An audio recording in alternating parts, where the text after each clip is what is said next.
I hope so. I hope so. I think that's part of the exchange for the reader too, is the book becomes the reader's as much as it is the writer's. Um, if you think about as a reader, we're all going to champion different books, right? We're going to champion different writers. I'd mentioned this Reeves book in part because I want to champion it. Like, here's a writer that's not getting read. And oh my God, should Virginia Reeves be read, right? Among dozens and dozens, if not hundreds, if not thousands of other writers that just haven't been able, for whatever reason, to cultivate the audience they deserve. But at the end of the day, I'm championing that book because it touches something really unique in me as a reader, and I think we all do that as readers.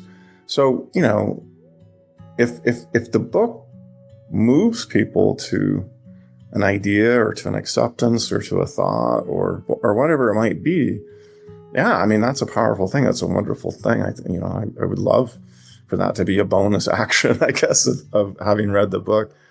But I think the book does that in the end, not me as creator of the book.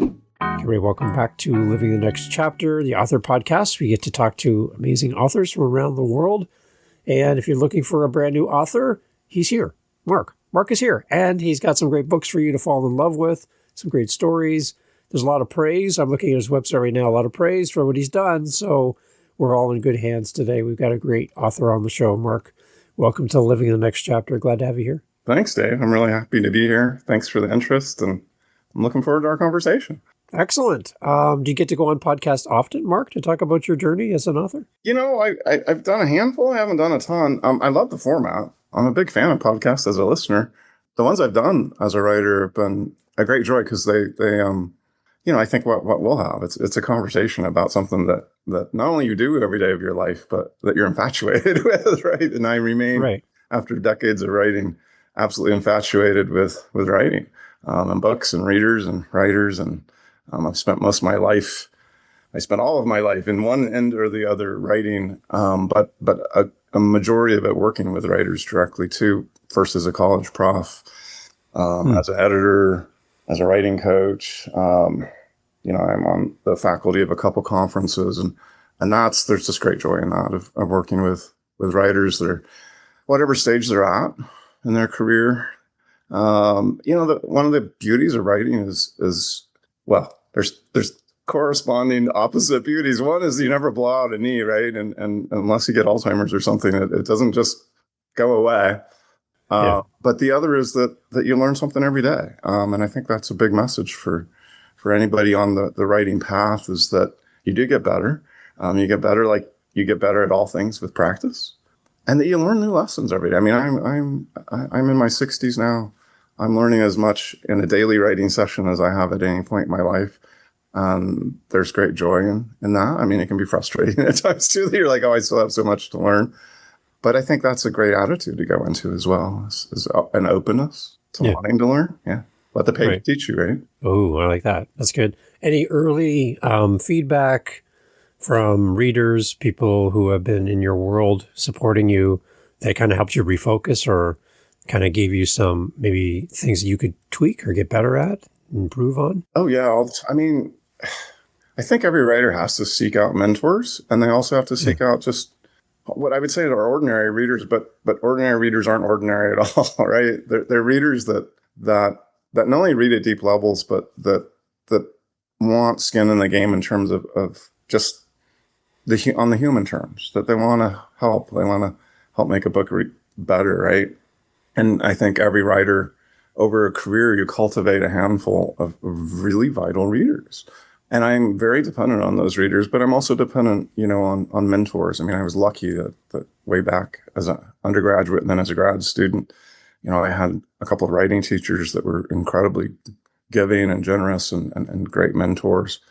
But, we lost a kind of personal literary hero only in that not only was he a great writer, but he was really just one of those people that believed in me when they didn't have to. That was Tim Sandlin, a wonderful novelist from Wyoming who passed away in the end of March at 75.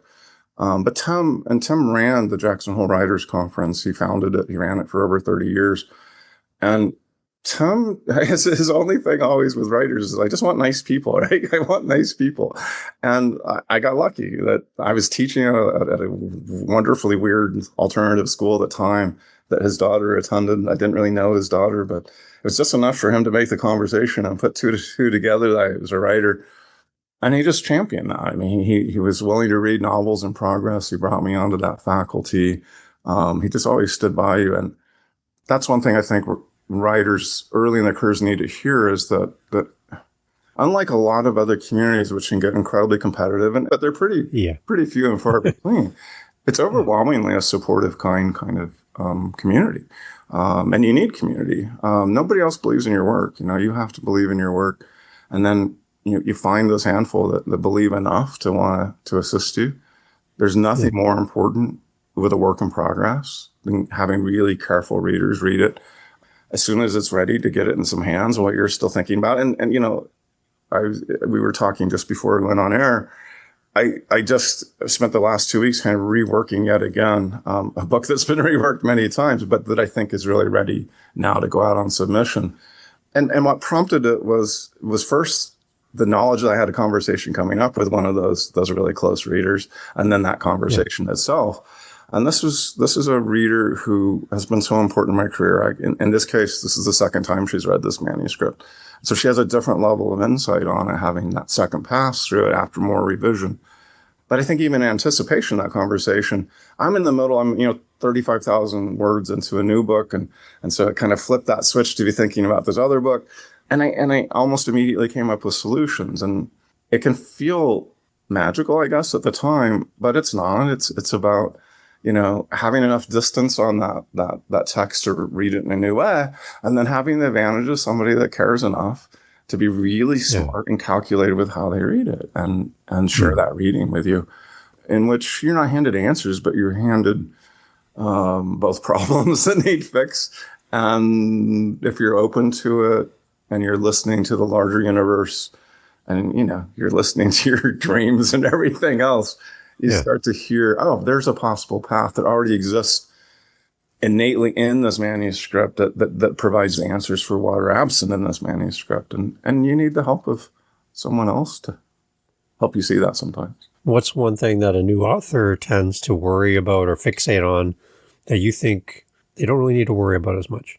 Oh, I just had this conversation. I have this lovely weekly coffee with a guy that's my best friend, but he's also late in life after a lot of success in other careers.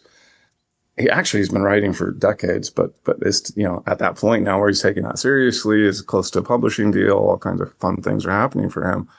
And one of the conversations we've had for years is, just focus on the work. Like, focus on making it the best book or story or poem, or whatever you're working on that you can, and don't listen to the noise. If you reach a point where your work is at a level and there's an interest in it to where there's a seriousness that it can see publication in a traditional publishing environment, then you have to kind of learn the business and learn that business well enough that you're not, because it is a business and you can't be duped by it and you can't look like you have no idea what you're doing. But honestly, until that moment comes, I think one of the biggest mistakes young writers make, or young in the game writers make, is they get obsessed with the market, or how am I going to place this book, or is it fitting a trend, and it's the stuff that I think too often agents in particular spend a lot of time talking about. And honestly, it's not useful. It gets in the way of good writing. It makes you start to write for the wrong reasons. The cliches about writing are cliches because they're right. And one of those that I always hold on to is write the book that you want to read. It's an old statement about writing. It is a cliched statement about writing, but it's absolutely true. Don't write the book that you think somebody wants to read, or that someone in the industry is telling you is what's ready to be read, or write the book that you can write, and write the book that you want to read, and do it with enough care and enough willingness to spend the time revising to get it right. That book will have a chance, whether it'll be successful or not, whether it'll find a publishing home or not, that's kind of out of your hands in a lot of ways. But it has a chance then. And I think too often people expend a lot of energy kind of focused on the publishing processes, et cetera, instead of the writing process. As you're talking about this, I'm kind of in my mind doing a comparison to an author writing multiple books like you were doing to myself as a parent. As a parent, I have 3 kids. And for each of my kids, I was a different version of myself for each of them, right? Because it's all stacking on top of each other. The lessons I learned with my first were different for the second, different for the third. And each of my kids got a different version of me, hopefully better as I grow, right? But as an author, there's the first version of you, the first book that you write. That's like the book that took a lifetime to write because it took all that time of your whole life to get to this point. And then each book kind of builds upon that, but you're a different person as well at the same process. So each book is uniquely different, yet written by the same author. So, but we can kind of see you grow up in front of us, I guess, as a writer, as we read, right? So are you seeing changes in yourself as a person over the course of your writing? Yeah. Oh, absolutely, Dave. Yeah. Yeah, absolutely, Dave. It's a really astute comment on your part, and it's astute comparison. And I want to play with the comparison for a second too, because I'm also the parent of three wonderful daughters. And yeah, every experience of that parenting is different. Like you say, you hope you get better, and their needs are different, their personalities are different. And the exact same thing is true with books. To piggyback on my last point, I think this is a problem of the industry as we know it today. We live, because it is an industry and because publishers, obviously need to make money and such. If a book finds success, those in the industry tend to come back to that writer and say, well, do that again, right? Because if we made money on that was successful. It found a readership. People loved it. Do that again. And it drives me crazy because it kind of belies the nature of writing. Because the nature of writing, in my experience, is what you just described as a parent. And I'd say it's true for you as a podcaster too, because you wear a lot of different podcasting hats. Is that, hopefully you learn from every book. Certainly every book is different. I don't want to write the same book twice. My most recently published book is a literary comedy. I hope it's funny. I think it's funny. The funny isn't the only goal by any stretch of the imagination, but the funny matters. The book that I just described, hopefully reaching that final hurdle on, is as far from a comedy as you can get. It's a very, very dark story. It's a reimagining of the Orpheus and Eurydice myth, right? Set in 1926 in the Jazz Age among bootleggers that want to kill people and own musicians and all kinds of things. And I think in the literal sense, from the technical side, hopefully you're learning new skills every day. You're learning new ways. I'm, as a writer, very open to experimentation. I don't take a lot of risk in life, but I take a lot of risk in my books, and I take a lot of risk as a writer.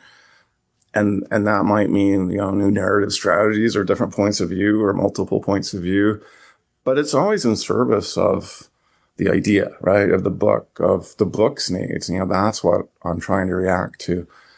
And I think with that mindset, you open yourself to growth as a writer. As you write multiple books, this is interesting to me because I have never written a book. As you write multiple books, do you find yourself adapting the process, like adapting the wheel or recreating the wheel each time, like starting with a completely blank page? Like what do you kind of see works for you? Like the wheel works, it's round, it gets you places and it does everything. But do you have to totally blow it all up and start from scratch?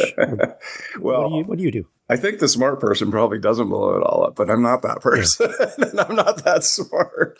And I do blow it all up. And I'll give you a hard example because it's true this week. By a Walsham comment, I spent a lot of years in university classrooms teaching. And I was the same way there. I didn't want to give the same lecture twice. I was teaching writing classes. I'm reacting to work in progress. We're in workshop all the time. That by nature keeps it fresh, but I'm sure not going to try to rehash the same material. And that's the same for me as a writer. So quite literally yesterday. So to put this in context, I have a book I just described that I think is at its final stages of revision. I have a book I mentioned that's 35,000 words in. Yeah. I have a follow-up to a book that was published in 2021 that's been just hanging around because it's 30,000 words in. And I think it's good, but it's just not the book that's obsessing me right now. Yeah. And then I write a lot for others. But I'm now in a joint project with two other writers on a nonfiction project that I think is going to be a terribly important book. That's a book about a family's experience through pediatric brain cancer, with the realities of the American healthcare system and the kind of cowboy medicine that goes on and the deceit that happens. And these are both insiders in the healthcare system. One's a surgeon, one's a healthcare executive, and they were completely burned by the system.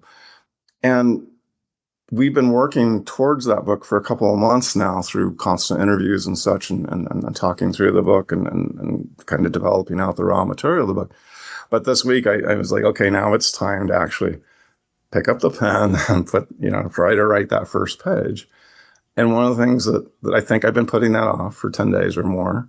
And the other part of that was I know part of that procrastination was that it was scaring me, because it is like, okay, blow it all up, as you just said, rightfully so, Dave, and start again and figure out, well, what is this book? Where does it start? Like, where is the logical start point for this book? It's a narrative based book. It's a real family's real story. So finding that point and finding point of view and all those kinds of things. So it is for me, a kind of constant reinvention. I don't think that's probably a really smart way to operate, but it's the only way I know how. And honestly, I get bored really easy. So for me, I want to blow things up and take on that new challenge. And okay, yeah.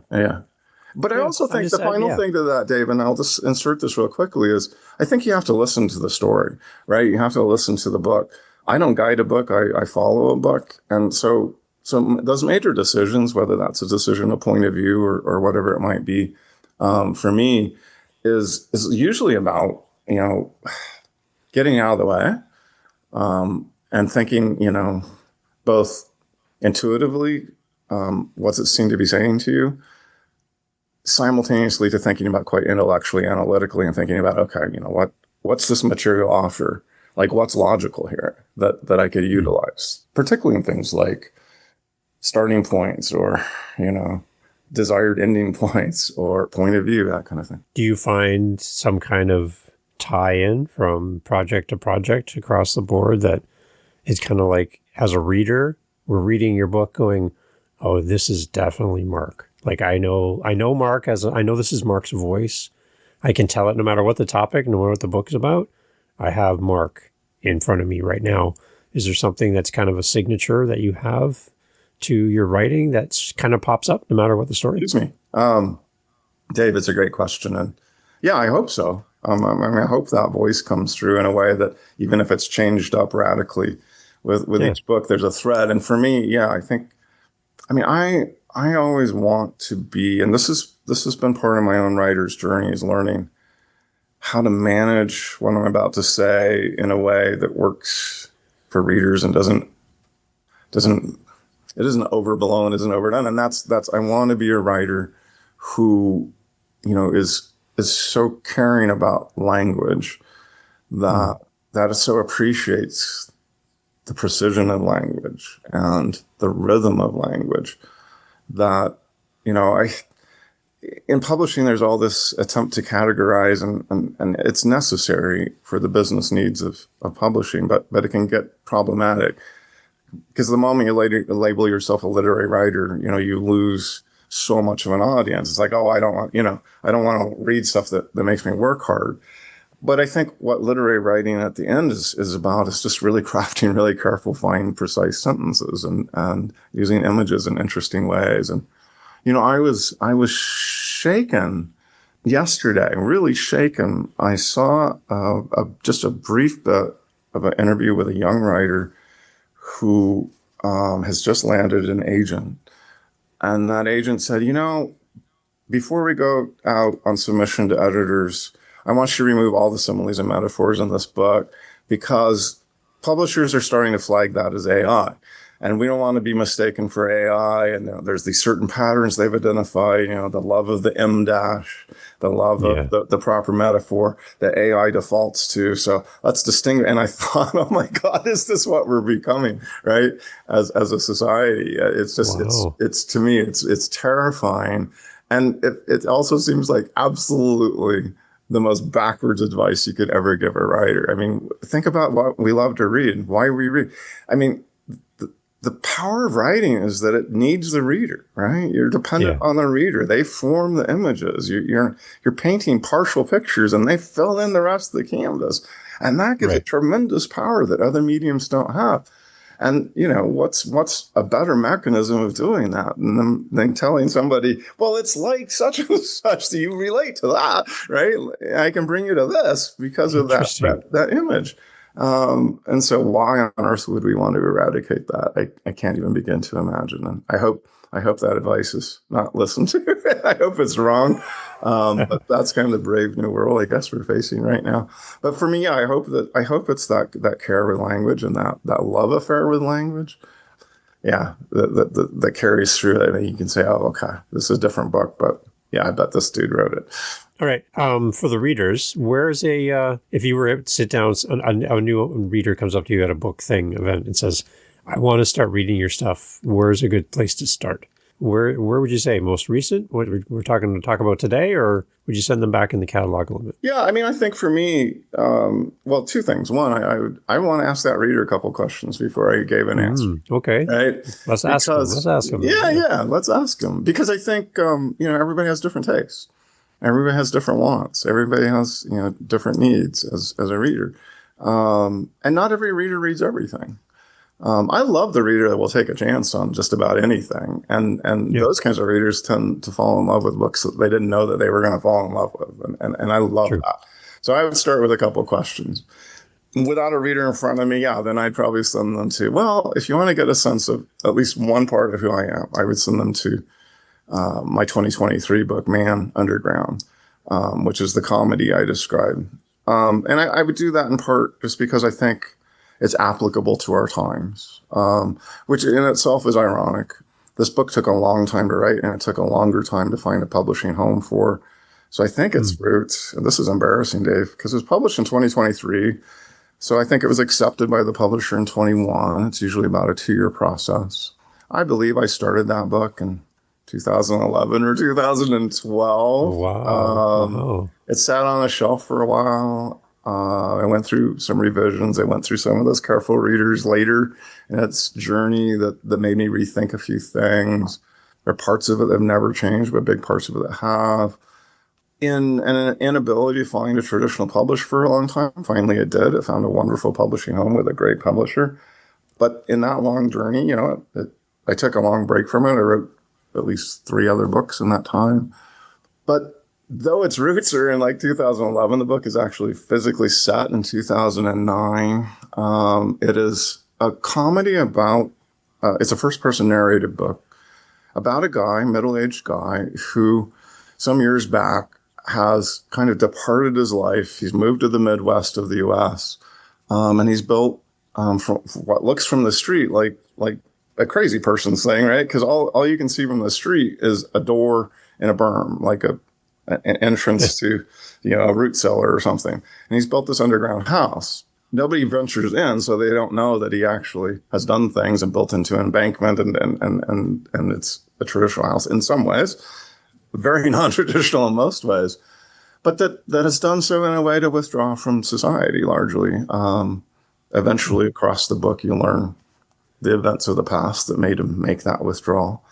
But really, he's constantly being othered by people, right? He's like, oh, you're the weird dude that lives on the ground, right?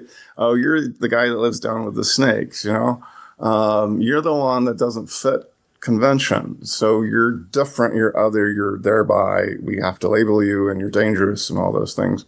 And that's, the book wanted to focus on that idea of othering and the kind of xenophobia that's certainly developed in U.S. culture. I think you guys in Canada are doing a much better job of truly forming a pluralistic, welcoming society than we are at the moment. Right. But then it imagined, what if that life gets interrupted? And so his life does get interrupted by a kind of eccentric 17-year-old honor student who, because his house is now put up under property review by the city because neighbors' complaints and such of what is this?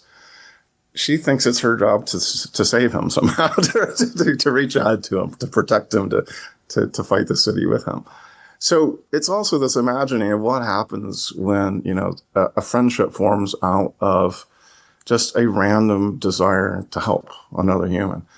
And certainly what we're living through in the US right now is not only this extreme polarity because of this kind of fear of everybody that you think is different, but, a complete loss of leadership and these gaps in traditional society mechanisms. I think we really desperately need some random acts of kindness. And so both in his removal and the random act of kindness that kind of brings him back to the world, and the kind of generic nature of some of its placement in a very kind of ordinary, Midwestern U.S. kind of place. I think all of that is just quite relevant for not just what we're living through in the U.S., but we're seeing it around the world, right? And the disrepair of old world orders and this movement towards non-democratic institutions, these power plays by autocrats. I think we're living in a perfect storm. With the power of social media has helped silo everyone. It's just there's a lot going on. The book is meant to be both a comic relief to that, but also a commentary on that. And written at that time frame, the world is a lot different now than back in 2009, right? When you first started the project. So when you look back at this, what's satisfying? Like, what did you get right based on where the world is today in relation to the book? Well, Dave, I think that's part of why I would send a reader there is I much to my shock and dismay, I think I got a lot right. Right? I think sadly I foresaw a lot of what was happening. I mean, in 2009 in the U.S., we were facing this economic collapse, but we were also facing it in a time of a real kind of political hope, right? And as while those of us that were, and I remain a huge fan of Barack Obama, might lament that not more was accomplished, there still was that sense of, hope is real, right? Change is real. Growth as society is real. But you were also, even in like 11, when I was writing at 12, 13, you were already seeing, the seeds of both the denial of that progress and that hope, but also the seeds of what followed it. But the book also harkens back to 2001, and it's those events that are linked to those events are part of what sends the narrator, into his hole in the first place.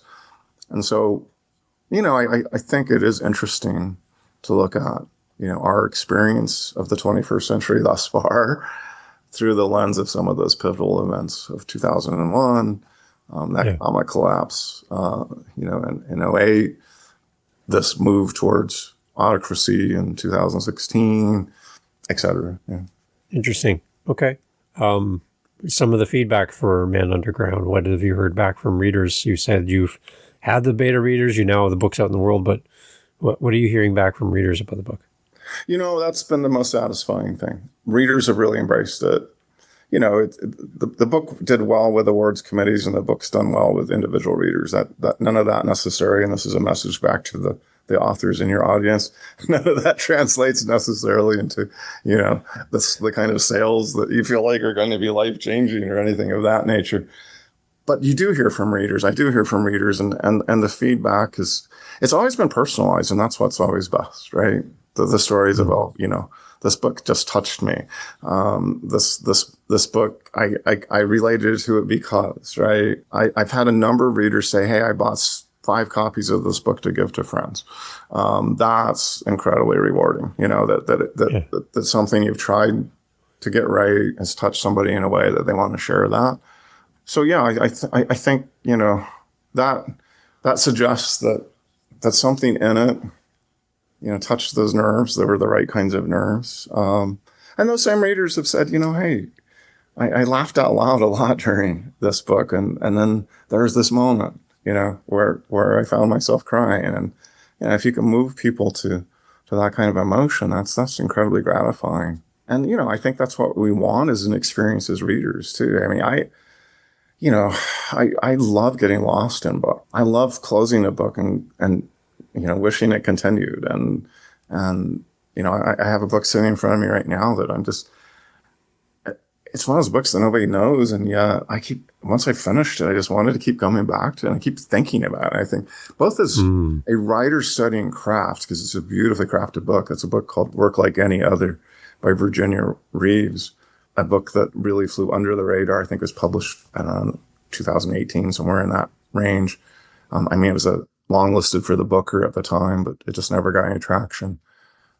Its craft is stunning, but its vision is equally stunning. I think that's what we want as readers, right? Is to inhabit those stories that completely. For the writer, I think if the characters you produce don't become real to you, you haven't produced a book yet, right? Not a book worth reading. But I think that's just an extension of what I want. I think what readers want is, for me, it's not about escapism. I'm not really interested in escapism, but I do want to inhabit those other lives. I want to see from their points of view. I want to learn from their experiences. This book is historical fiction, Reeves' book. I want to live in those other times. I want to think about those times and think about how they've shaped the world that followed, I think that's what most of us are looking for as readers. For Man Underground, out of the two main characters you talked about, the one retreating and then the one coming to save the day, basically, what team would you be on? Like, how are you made up as a human? Which one will you identify most with? I certainly hope I'm the one trying to save the day.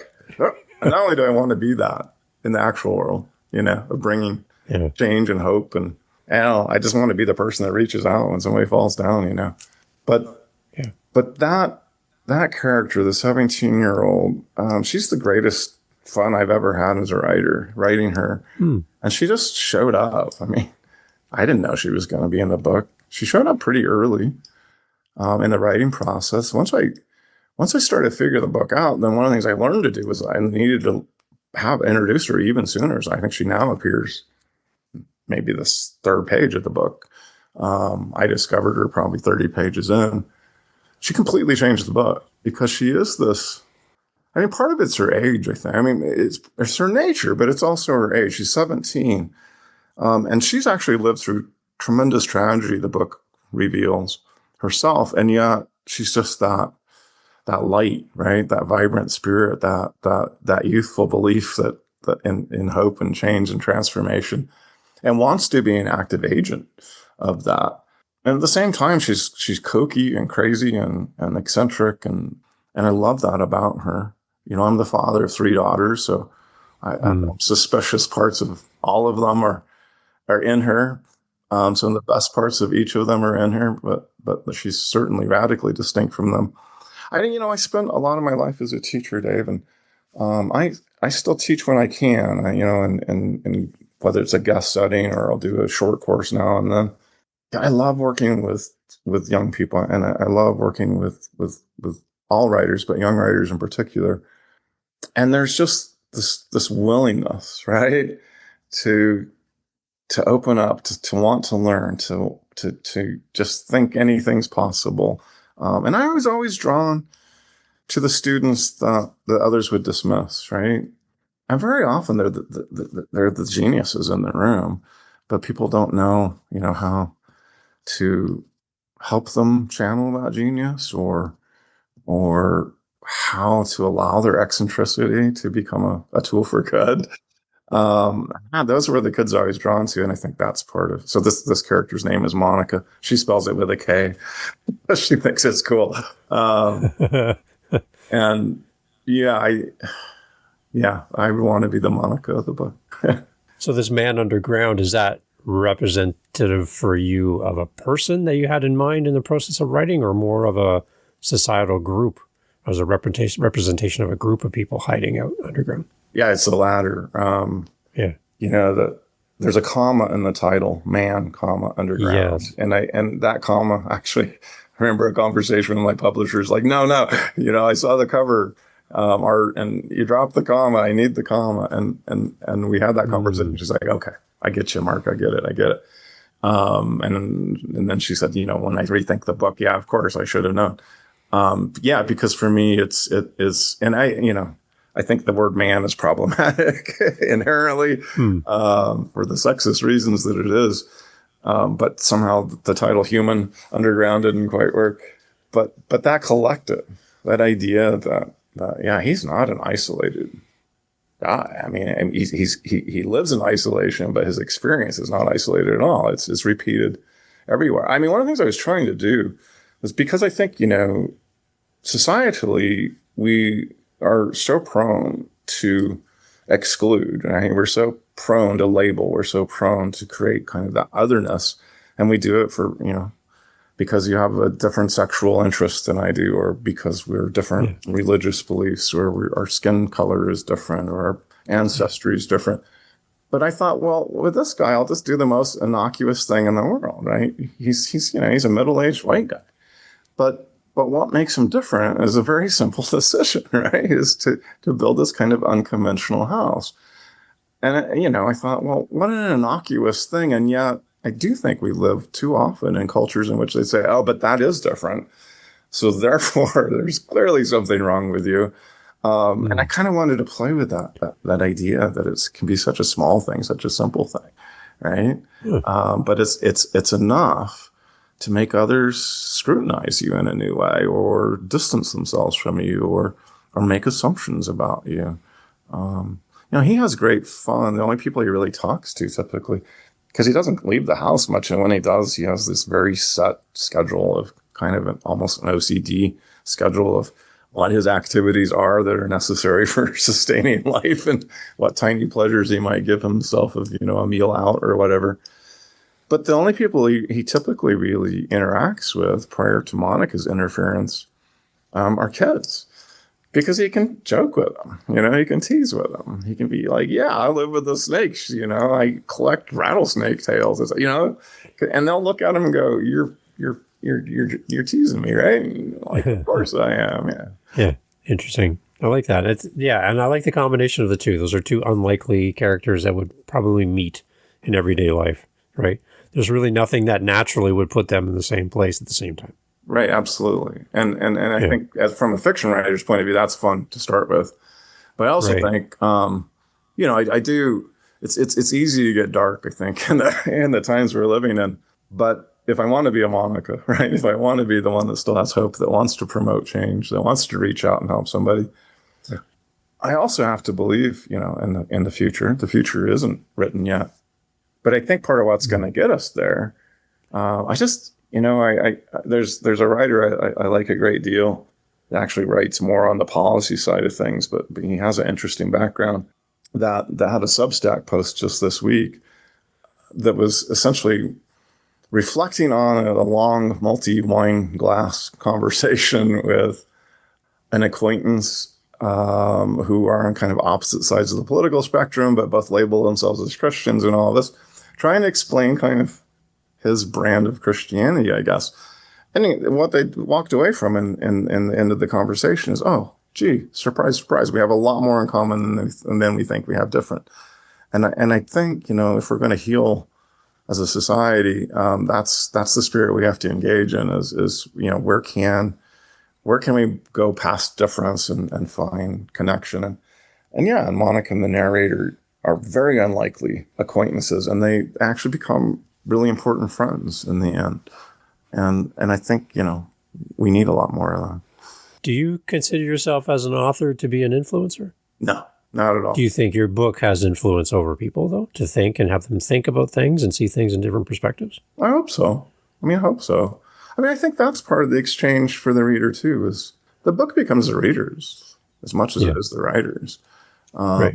If you think about, as a reader, we're all going to champion different books, right? We're going to champion different writers. I mentioned this Reeves book in part because I want to champion. Like, here's a writer that's not getting read.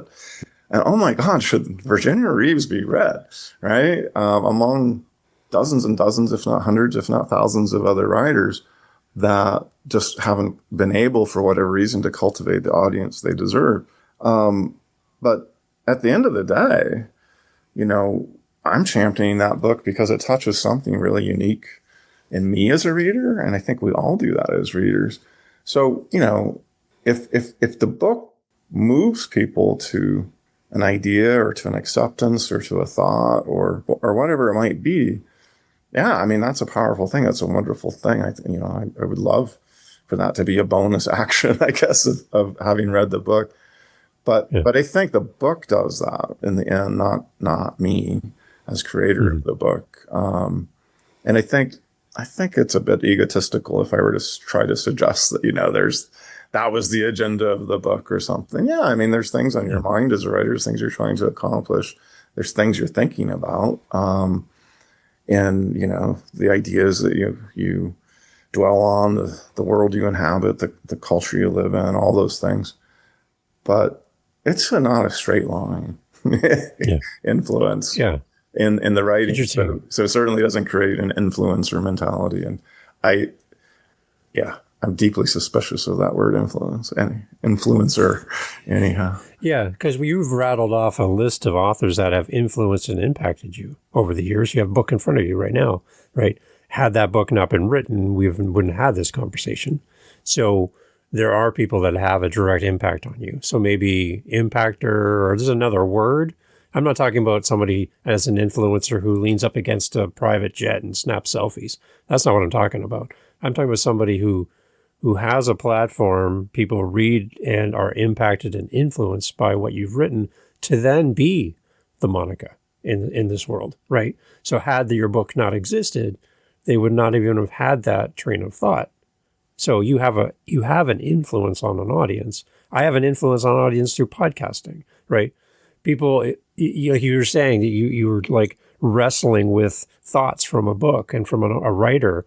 Even you didn't even have the book in front of you. You're just thinking about it. It's just in your mind and you're just contemplating it over and over again, right? That's influence. And I think as authors, I think we don't understand the power of our words, right? We craft these stories and we put them out in the world, but there's someone like you said, they take the story, it becomes theirs, but it could actually lead to change for somebody, right? And it's a powerful thing. Our words are still powerful, even today. Words are still powerful, I think. Well said, Dave. I mean, I think absolutely right. And that's the kind of influence we should want to be, and the kind of influence we should want our books to have. Absolutely. And yeah, I think the written word has a unique ability to do that. And I think part of that ability is that, you know, interdependency between author and reader.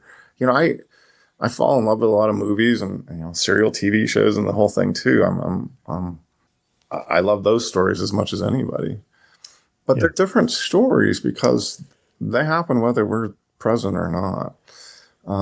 Books need us as an active reader, as an active, you know, co-conspirator Right. to form the whole of the book. And yeah, that's a very powerful thing. Yeah. And I think it's why, you know, the books that you love, Dave, the books I love, they have changed something in us. Yeah. And to know that you're part of that. And just like you had rattled off a bunch of amazing authors that influenced you, there's someone else there out there in the world that's talking about you in that context. Because of what you've done, it's had an impact on them. They're telling others, right? That's the idea of the show, is I want to have people like you on so we can hear the story behind the show. But now we can now go think about it, talk about it, share with other people so that it can help other people. So we're expanding the reach of what you've written through the podcast and out into the world, right? So, yeah, it's powerful. Yeah, I appreciate that spirit of the podcast. And, you know, it ties to something just critical about the nature of books. And it's part of what makes all of us who are readers very sad at seeing, you know, the numbers of a diminishing reading public, is that, you know, I think books are other things can do it too, for sure. But I think books are really powerful in their impact in terms of creating those conversations, right? I mean, maybe there are movie clubs. I don't know of movie clubs, but there certainly are book clubs, and they're wonderful things because then you have a group of committed people, you know, that are talking ideas. They're talking about the connection between the world they actually live in and this fictional world, or, you know, maybe it's a non-fictional world that they've read about. That's powerful. All right, Mark, you got to come back and celebrate with us new projects and when they come out and close to when they come out, we want to have you back. I'd love Keep to. promoting what you're doing, right? Please think of that and come back. We'd love that.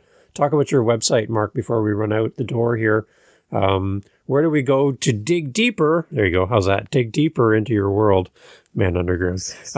Where do we go? How do we do that? Come on. Well, thanks again for having me on. I would be delighted to come back. It's been a great conversation. So the full name is Mark Hummel, Hummel. And then there's another name, Leichliter, Leichliter, because I write under both Mark Hummel. That's my primary writing. And I've written crime fiction under Mark Leichliter. So there's websites for both, but the key one that gets you everywhere, and there's links to both, and links to other things that I'm involved in, is Mark Hummel Writer, all one word, .com. Yeah. We'll have that in the show notes for everyone. And like I said, Mark, I'd love to have you come back in the future. We'll hold a space for you anytime you want to come back and share more stories with us. A great conversation today. I really appreciate having you on the show. Oh, appreciate being here, and thanks for the invite. I'm going to take you up on it. All right, everyone. All information is always in the show notes. Go grab a copy of Man, Underground, and make sure you share it with many people. If you're going to buy 5, then buy 10, and just share it, and get more people to fall in love with this book as well. And if your name is Monica and you spell it with a K, you better have a copy of this book. Thank you so much, Mark, for being here. Thanks, Dave. Hey, thank you so much again for pressing play. As you've heard, great guests on the show. And one thing you didn't hear in this conversation is what? What did you not hear? Think about it for a second. That's right. Not a single solitary commercial for a mattress or a supplement or a whatever you call it. No. Why? Because we don't want to break up the conversation with commercials. So the fact that you're still here means that you are a fan of the show, I'm assuming. So if you want to help to keep the podcast going and to make me feel really happy, all I really care about is coffee, okay? I just got to be honest. I love coffee. I'm drinking one right now. It's starting to get cold. I need to warm it up. Helping us with our Buy Me a Coffee link over at livingthenextchapter.com and also in the show notes helps kind of keep the lights on around here. Remember, I'm doing this for free. I'm paying for everything. So I would love to have a little coffee donation, even $5 kind of fills up my cup. And I would love to enjoy a coffee from you. So if you're interested, again, thank you for listening. But you can use our Buy Me a Coffee link and fill up the cup. Thanks for being here.